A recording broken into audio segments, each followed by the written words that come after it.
নমস্কার বন্ধুরা, শাশুড়ি বৌমার রান্নাঘরে আমি লক্ষ্মী। আজকে আবারও দু রকম রেসিপি নিয়ে এসেছি। আজকে একই জিনিস দিয়ে দুটো রেসিপি করে দেখাবো। প্রথমত এগুলো হচ্ছে আমরা বলি খোলাকুচি বা উঠোন চুষি শাক। এই উঠোন চুষি শাক দিয়ে নিয়ে নিয়েছি কিছু চিটি কাঁকড়া। ডানা টানাগুলো ভেঙে নিয়েছি, এবার খোসাগুলো ছাড়িয়ে নেব। এই চিটি কাঁকড়া দিয়ে উঠোন চুষি শাক রান্না করবো আর চিটি কাঁকড়া ভর্তা করে দেখাবো। দু রকম রেসিপি আপনাদের দেখাবো। আপনারা পুরো ভিডিওটা দেখবেন, আশা করি ভালো লাগবে। প্রথমে কাঁকড়াগুলো ছাড়িয়ে নেব। দানাগুলো তো আগেই ভেঙে নিয়েছি, কাঁকড়াগুলো এইভাবে ছাড়িয়ে নেব। এখনকার কাঁকড়া গরমের সময় তো কাঁকড়ার কোনো ঘিও নেই, কিছু নেই। তার মধ্যে কাঁকড়াগুলো আমি একটু গরম জলে দিয়েছিলাম।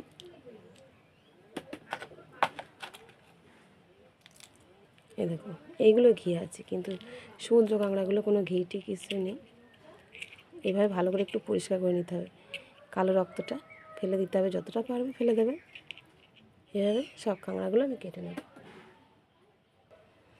কাঁকড়াগুলো আমি ভালোভাবে এই যে কেটে নিয়েছি। এবারে শাকগুলো বেছে নেব।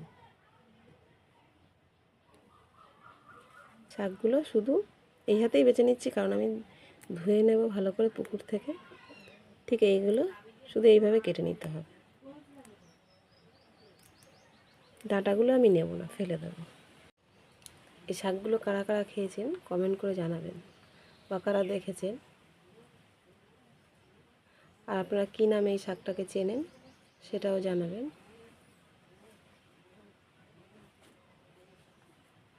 এইগুলো এখন তো উঠোন নেই, আগে উঠোন বলতাম, বাকুল বলতাম। সেই উঠোনে বাকুলে এই শাকগুলো হতো। এখন আনাচে কানাচে পাওয়া যায়, গ্রামে পাওয়া যায়। এগুলো ভাজার থেকে চচ্চড়িটা বেশি ভালো লাগে। এই দেখো,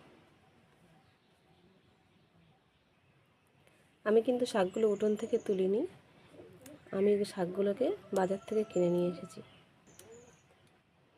একটা ঠাকুমা বিক্রি করছিল, শাকগুলো বেছে নিয়েছি। এর সঙ্গে আর কিছু সবজি দেব।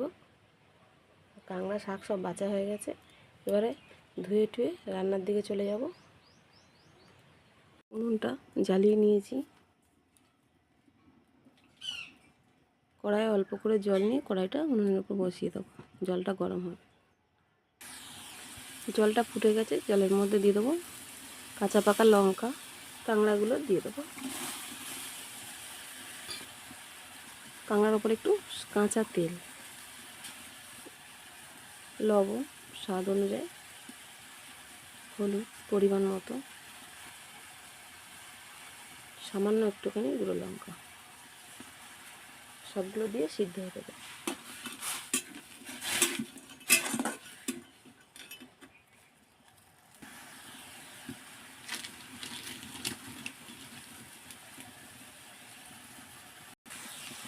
কাঁকড়াটা আমি ভালোভাবে সিদ্ধটা করে নিয়েছি।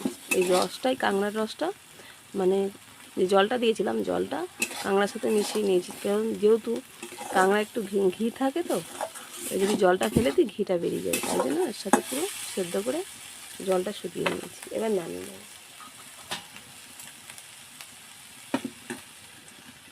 কড়া বসিয়ে দেবো।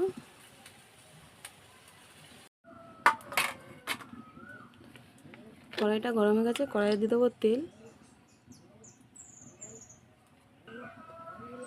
কিছু রসুন কোয়া নিয়েছি, দিয়ে দেবো। রসুন কোয়াটা হালকা ভেজে নিই, পেঁয়াজটা দিয়ে দেবো। পেঁয়াজটা একটু ভালো করে ভেজে নেব।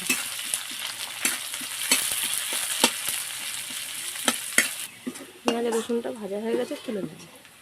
খুব বেশি ভাজবো না, এরকমই ভাজবো, মিডিয়াম। ওই তেলের মধ্যে আরেকটু তেল দিয়ে দেবো, একটু কালো জিরে ফোড়নে দিয়ে দেবো,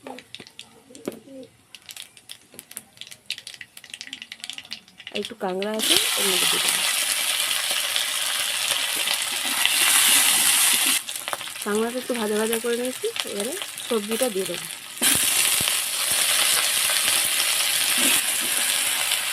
তো দিয়ে ভালো করে কষিয়ে নেব। লবণ, হলুদ, লঙ্কা, শাক,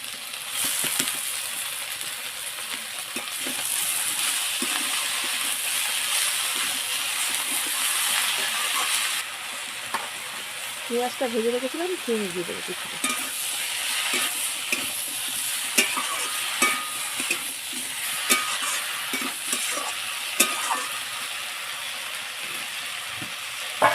এটা হোক ততক্ষণ আমি ওটা ভর্তাটা মাখিয়ে নিই। শিলটা ভালো করে ধুয়ে মুছে নিয়ে চলে এসেছি। কাঁকড়াগুলো শিলের ওপরে নিয়ে নেব।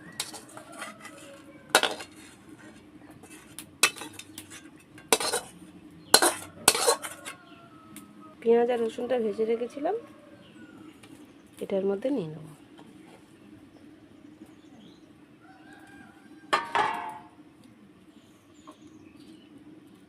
এবার ভালো করে বেটে নেব।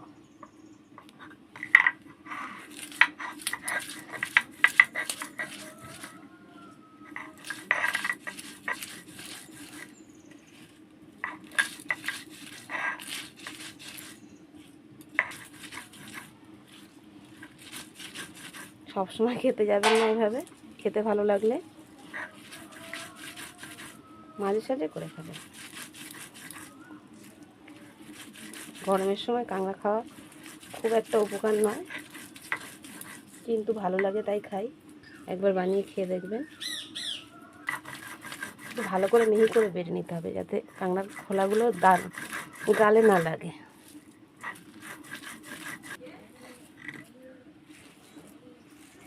ভালো করে বেটে নিয়েছি, এবার তুলে নেব।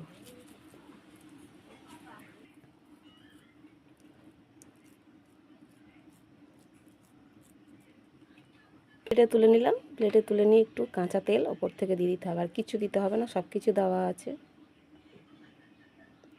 তেলটা একটু বেশি করে দেবেন, তাহলে খেতে ভালো লাগে।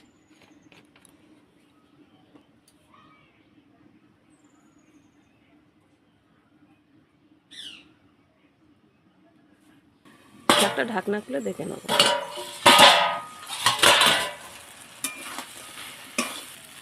শাক চচ্চড়ি আমার হয়ে গেছে, এবার নামিয়ে নেব। থালা নিয়েছি, থালার মধ্যে নামিয়ে নেব। দেখুন কাঁকড়া দিয়ে দুরকম রেসিপি কেমন লাগলো কমেন্টে জানাবেন। ভালো লাগলে লাইক করবেন। চ্যানেলটা নতুন হয়ে চ্যানেলটা সাবস্ক্রাইব করে আমার পাশে থাকবেন।